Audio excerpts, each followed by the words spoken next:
be that person that doesn't turn on their turn signal. You know what I mean? Y'all know who you are. Don't do that. Use your turn signal. Your blinker. Time to get paid. Stayed up midnight, can't cheat. Paranoid, overthinking. Say your life is the same way it seems. Time to get paid. Alright, you guys, welcome back to the channel. So we got kind of a video where I'm trying to just explain some issues that I'm having with the zl1.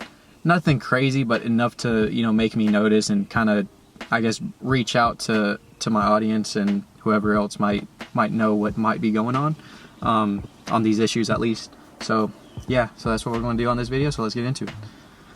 Alright, so the first like kind of big issue with me is the oil pressure.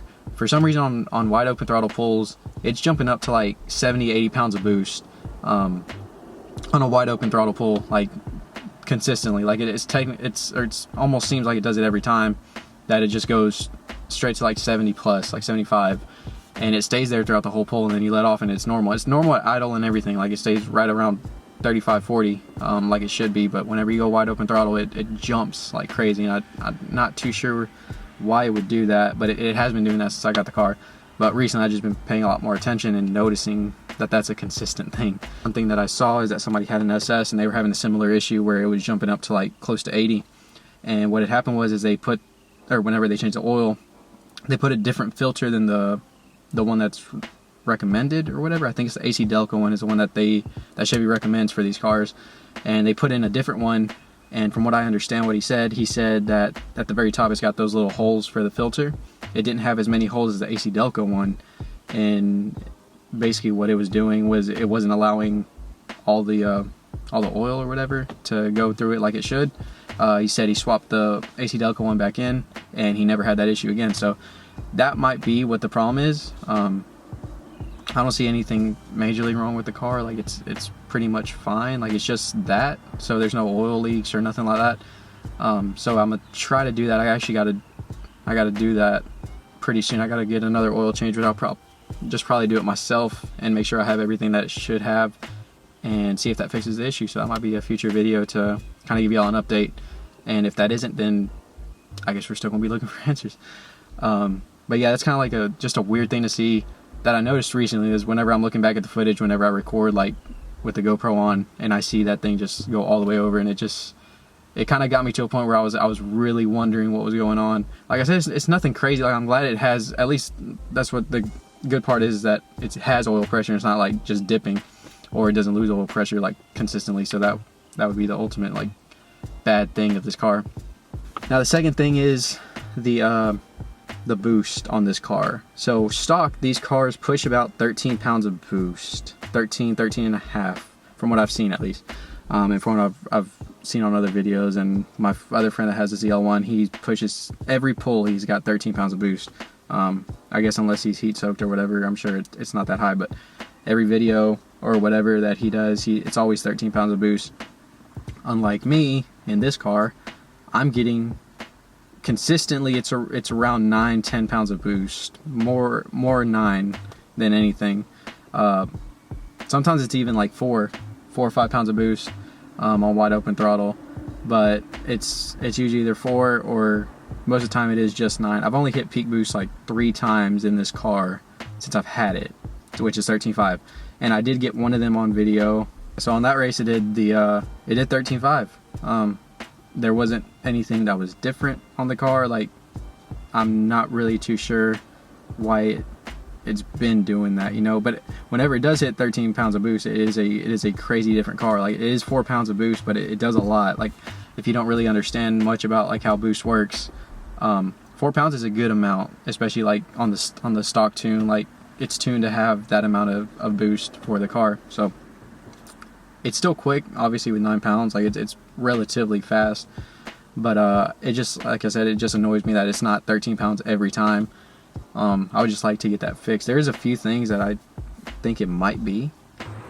Alright, so one of the things that I'm thinking it might be is, so the guy that had it before me obviously put this cold air intake in it beforehand, and whenever I got it, I actually noticed obviously this gap right here that y'all can kind of see.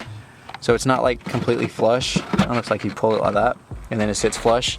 And the issue with that is, or why that actually is happening, and it's also missing a screw for some reason.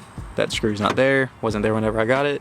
I really don't know what he did, but that's missing a screw.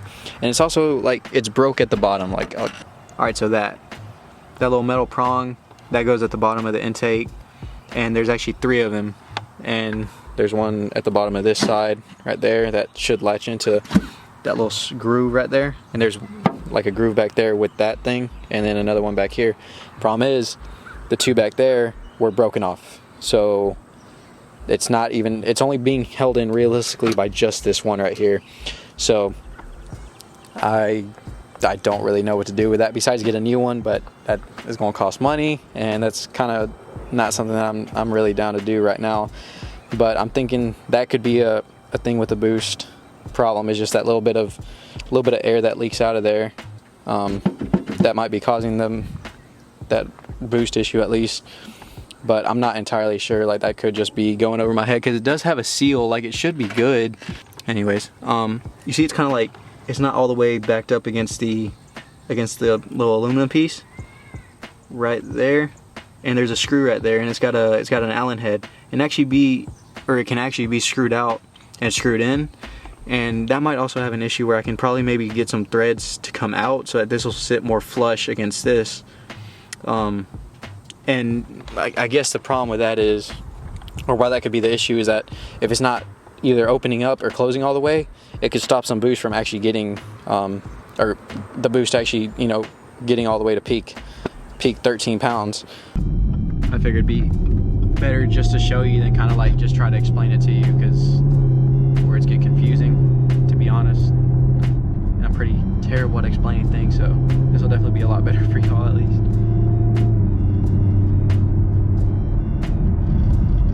Damn it, there's Google.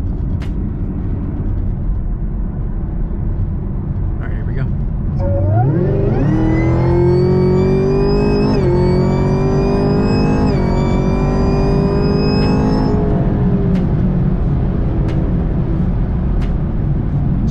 Pressure didn't really go to like